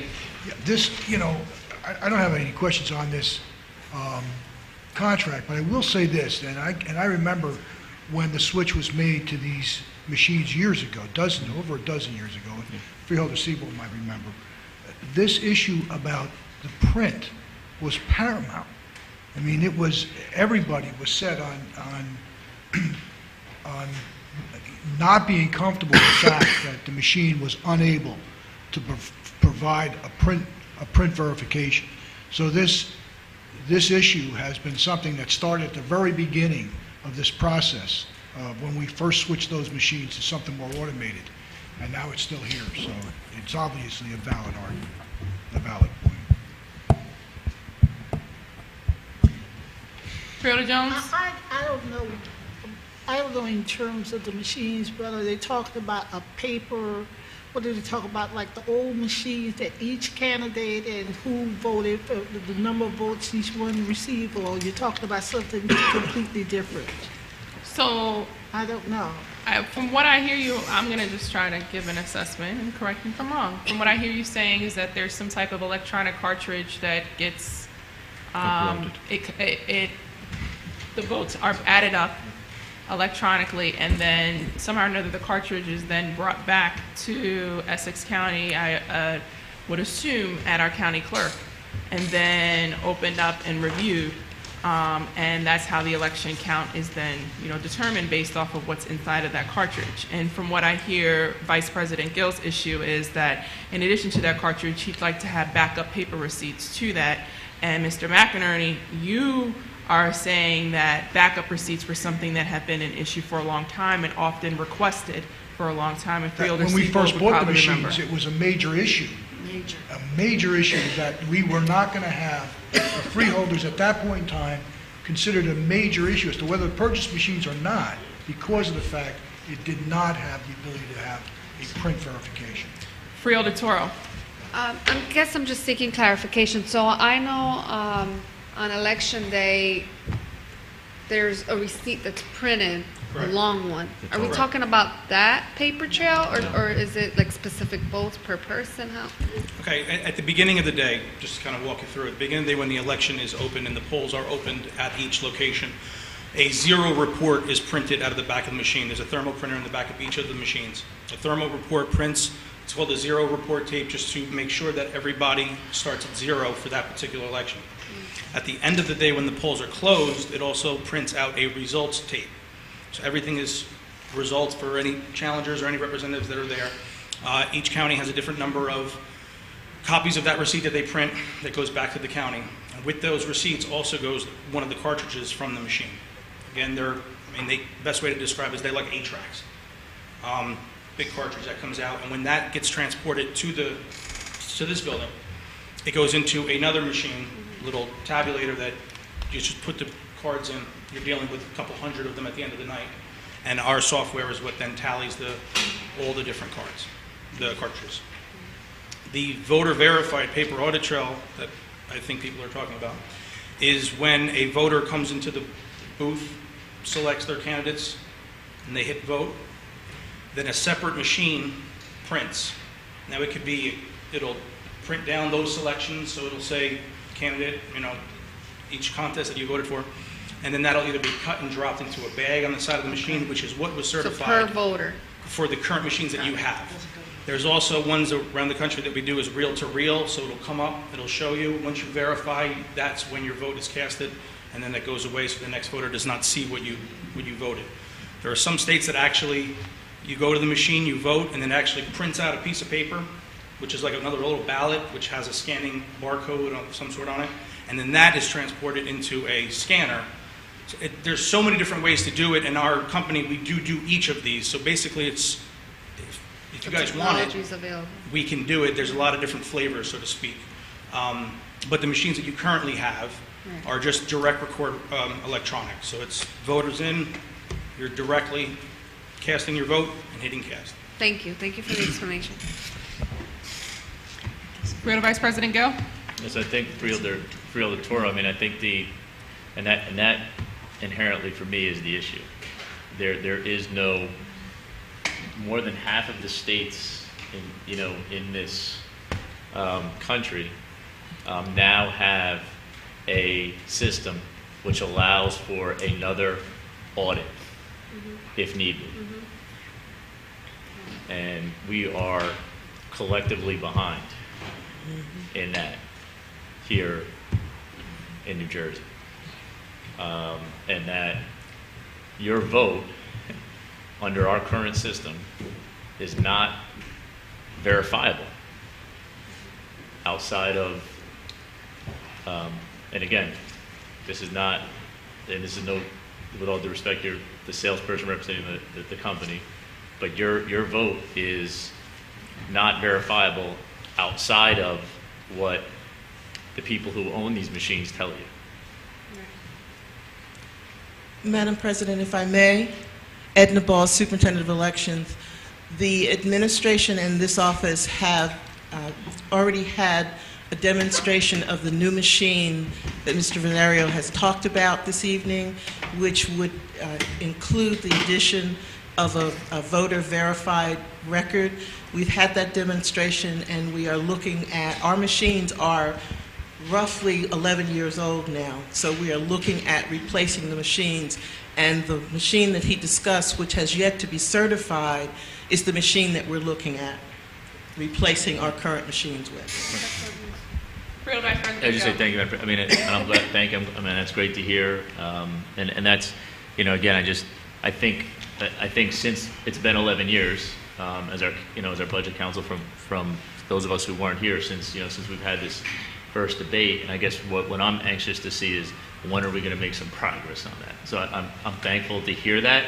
I think I made my point about what my concerns are and what I would hope my other colleagues on the board would take notice of, because it was I was not on the board at the time, but it was a huge issue for many of those in the county, particularly for many people in the area that I've originally represented, on the board, and we need to be, I feel like 11 years later, we get questions as board members as to what we have done, rather than just passing this through and moving on. We need to be able to tell our constituents who raise these concerns what we have done over the last 11 years to try to make sure that there's integrity in the system.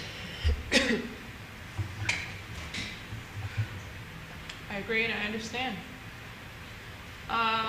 So, Ms. Val, just to make sure that I understand what your comment was just now, that there's currently some new machines that are being looked at that would do just that, but the machines aren't ready. The machines have been demonstrated. They're in the process.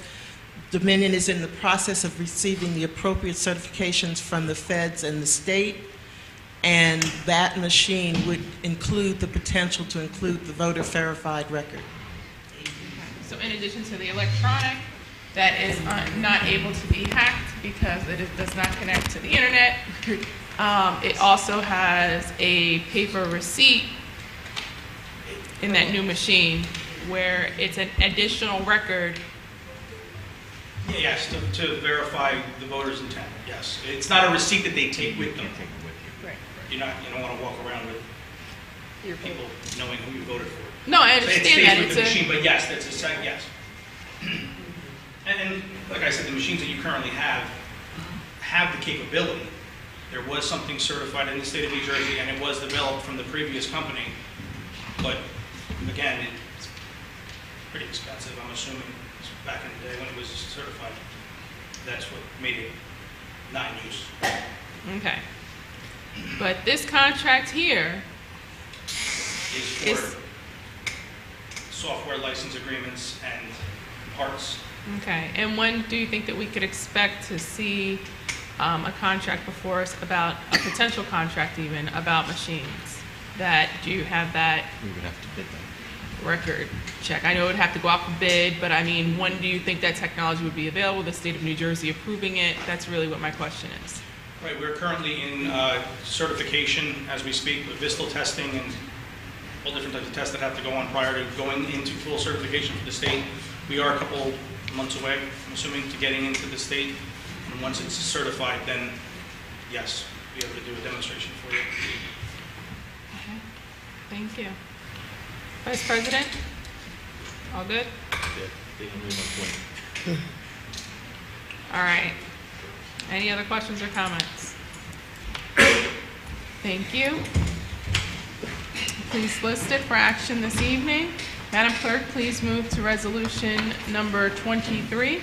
Resolution 23, Department of Economic Development, Training, and Employment Contract Award to Data Recognition Corporation to provide a TASC testing, 2-year agreement, amount not to exceed $90,000.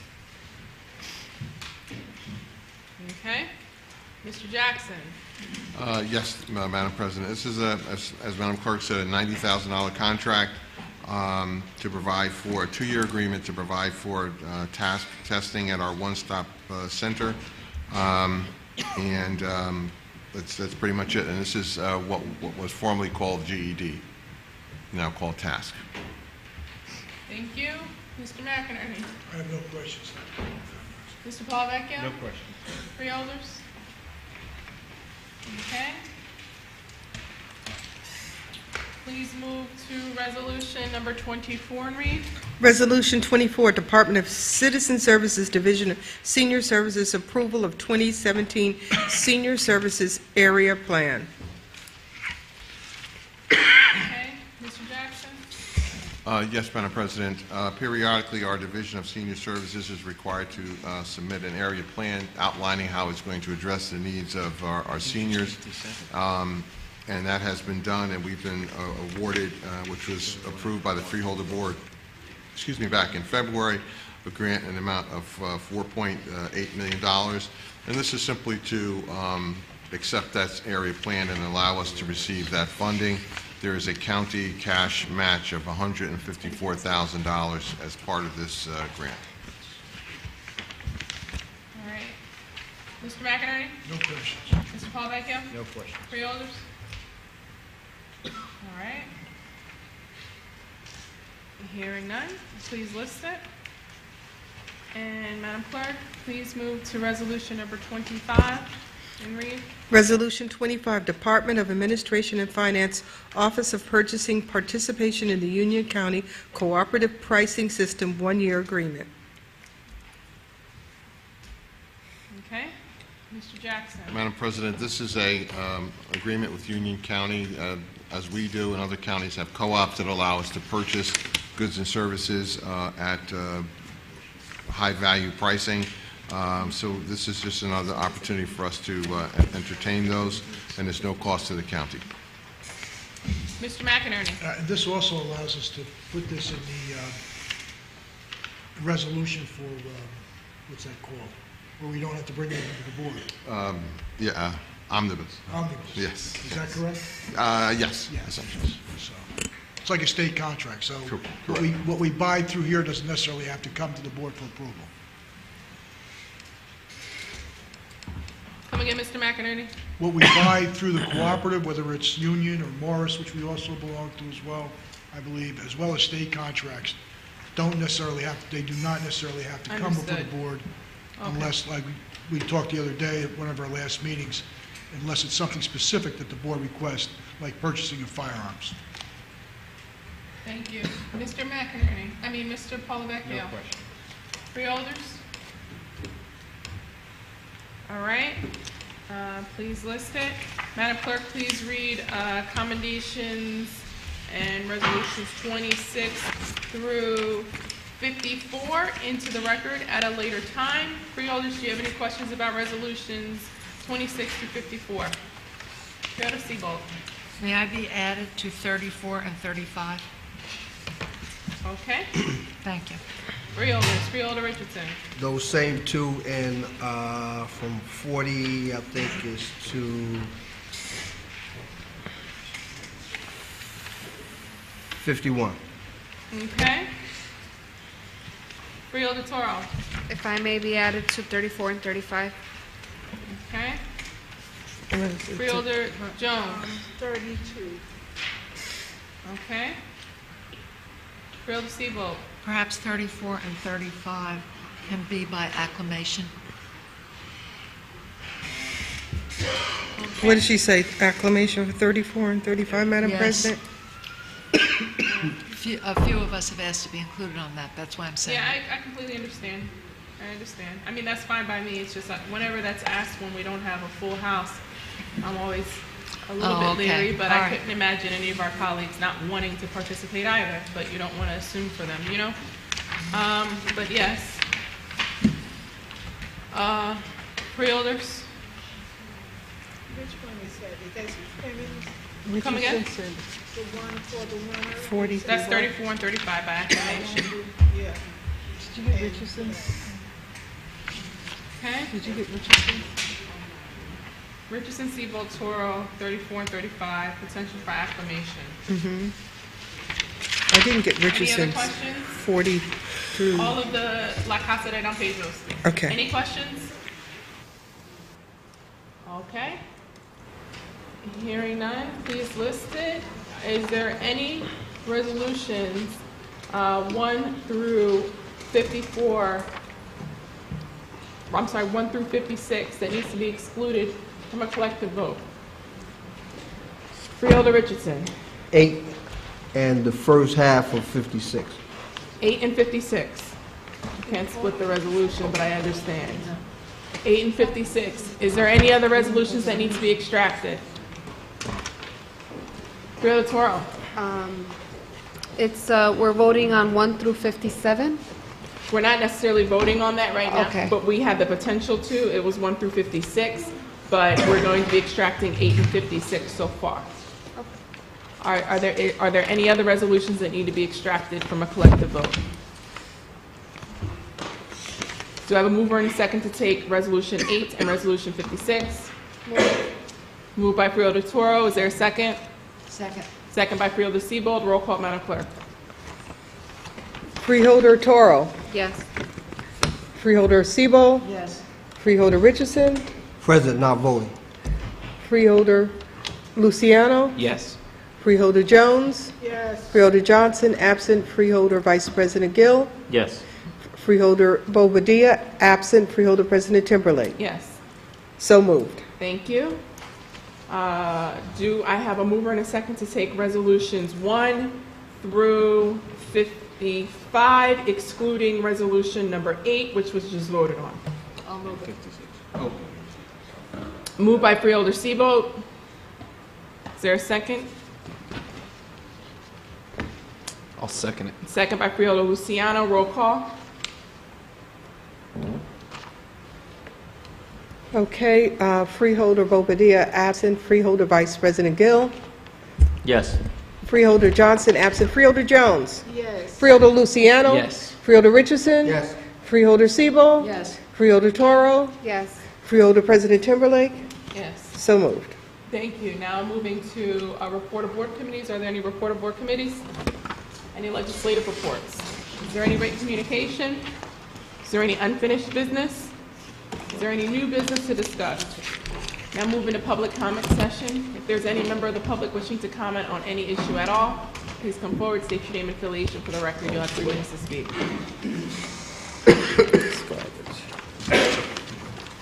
Good evening, freeholders. Madam President, I'm All Right Cowboy, president of Cowboy Ranch House, and district leader of 48 District, the South Ward. It's a pleasure and an honor to be here tonight, just to hear all the condolences from my mom, who is well known through Essex County. She was 99. And we've been over here in New Jersey ever since 1950. And my mom come over here and made a name for herself throughout all of Essex County, lawyers and doctors, for her food, for her exquisite food that she had become known for, and for the raising of some of the children. All loved her. And my mom was never sick. She was a healthy woman, and she was married to my dad, who died in '68, and later on married Pop Lee, who later died in '92. And these are the things that she was never sick, and grateful to everybody, and everybody loved her. I just wanted to let known in Essex County that she had died, and she never was sick, and she was 99 years old. And she never even had to go to a doctor or anything, and she just gave up as tired, and it was prepared through my sister, who took very good care of her in Florida. She's being shipped to Pittsburgh. We're all going to Pittsburgh this weekend for her funeral, which will be on Tuesday. And I'm just wanted to acknowledge that I am grateful for all the condolences that I have received, and the popular that my mom exquisitely gave to everybody and loved everybody. And I'm just very grateful to have a mom like this that was very good, and I know that she is going to the heavenly spirit and everything's going to be fine. Thank you, everybody. Thank you, Mr. Cowboy. And again, I'm very sorry to hear of your loss. God bless her soul. And if you'd like a resolution to take with you to Pittsburgh, please let us know, and perhaps we can do that by acclamation, but again, we'll call around to ensure. Okay? God bless. Good evening, Douglas Freeman, resident of Newark. I have a question, Madam Chair, from the capital improvements that we do. What is the warranty on the workmanship of the contractors? When I look at Weekway Park and I look at the lighting around the Bill Hicks baseball field, it's caving in already. And then there's drainage problems. And the playground it's already ripping up within 2 years. So these are the things that, as a resident, we would like to know. What is the warranty from post-inspection? We understand that these are some large contracts, and there's some great quality work when we cut the ribbon. But as the weather increase over the time, we need to know, is there a post-inspection of these contractors' work, and at what amount do we have them come out? Thank you. Thank you, Mr. Freeman. And as you know, we'll respond in writing. Are there any other members of the public wishing to comment? Please come forward, state your name and affiliation for the record. You have 3 minutes to speak. Good evening, Madam President. To my right. How are you? Tanya Champagne from the Velsbury Park Conservancy, which is a new organization that was actually just formed. Thank you, Madam President, as well as Freeholder Johnson for giving me the thought to even try to do this whole conservancy thing. It's been a pleasure. We have been doing many things at Velsbury Park as of lately. And we're trying to get as much done as possible. I thank Freeholder Johnson for bringing up the fact that the bathrooms need to be done. The bathrooms are definitely a priority at this point. We do have events as well as programs that we are putting together for the park.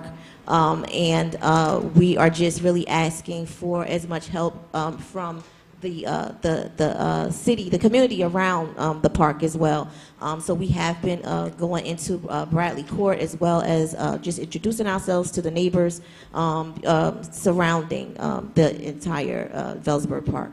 So there are a lot of things that needs to be done there, and I'm going to do my best to try to make all of that happens myself as well as the board of the Velsbury Park Conservancy. And again, I thank you. Thank you, Tanya. And it's been a pleasure working with you, and thank you for what you're doing in the community. Are there any other members of the public wishing to comment? Okay. Moving to freeholder comment session. Freeholders, do you have any questions or comments or? Hearing none. Actually, I just want to congratulate Freeholder Siebold on a successful program honoring Jewish Heritage Month. Fantastic honorees, an educator, a rabbi, and a community activist who almost did not make it because she was willing to be arrested for the cause of health care and universal health care. So very deserving, selfless individuals. Freeholders, hearing none, motion to freeholder I do, I'm Luciano? sorry, Madam President, I just have one comment on the record for Mayor Jackson. I know Sanjeev is not going to be too happy about this, but on Eisenhower Parkway in Roseland, where the road comes to an end, another motor vehicle smashed into the fence and destroyed our county fence. This is like the 5th or 6th time it's happened in the last 2 years. So hopefully we can go out and fix that fence in a timely manner. But I raise it on public record tonight because it seems like we have this ongoing problem. Maybe it's possible the county could put in some rumble strips or something. I mean, this is a road that literally just comes to an end out of nowhere, and it's a road that's heavily traveled and traveled at a fast speed. And I don't know if folks are just distracted or, you know, not paying attention or under some kind of influence. But it seems like every 3 or 4 months somebody crashes into that fence, and maybe we could just be proactive at trying to prevent these accidents, because luckily no one's been hurt, but at some point, you know, someone could hit a tree instead and it could be, you know, fatal. Thank you, Madam President. Through you, Madam President, I will definitely discuss that with Director Voorhees. Thank you. Mr. Jackson? Yes, Madam President. I also wanted to remind the freeholders and the staff that on Thursdays from 2 to 3:30, we have office hours, open hours at the administrator's office. So drop in, stop in with any questions you may have, constituent concerns, whatever. The idea is to have a free-flowing discussion, nothing formal. But if your staff or your aides want to come by and have an issue that you want us to address, we'll be happy to do it in a less perhaps formal way. But there will toss around some ideas, whatever you might have in mind. But it's a time for us to, talk about ideas and bat around some things. Thank you, Mr. Jackson. I absolutely commend you for doing that. Excuse me, Matt, do you remember? Freeholder Johnson. What is the hour? I'm sorry, Thursdays from 2 to 3:30. And that's going to be weekly now? Yes, sir. I'm sorry, too, in room 510, my office. Just make sure. Unless there's something wrong, then I won't be there. Just don't. And Madam President. Unless there's a fire you have to put out, which is probably every week. All right. Freeholders? Madam President. Freeholder Johnson. Before, because I like to vote affirmative on stuff I missed, to vote. Like to vote affirmative on the agenda? Yes. Freeholders? Motion to adjourn? Move.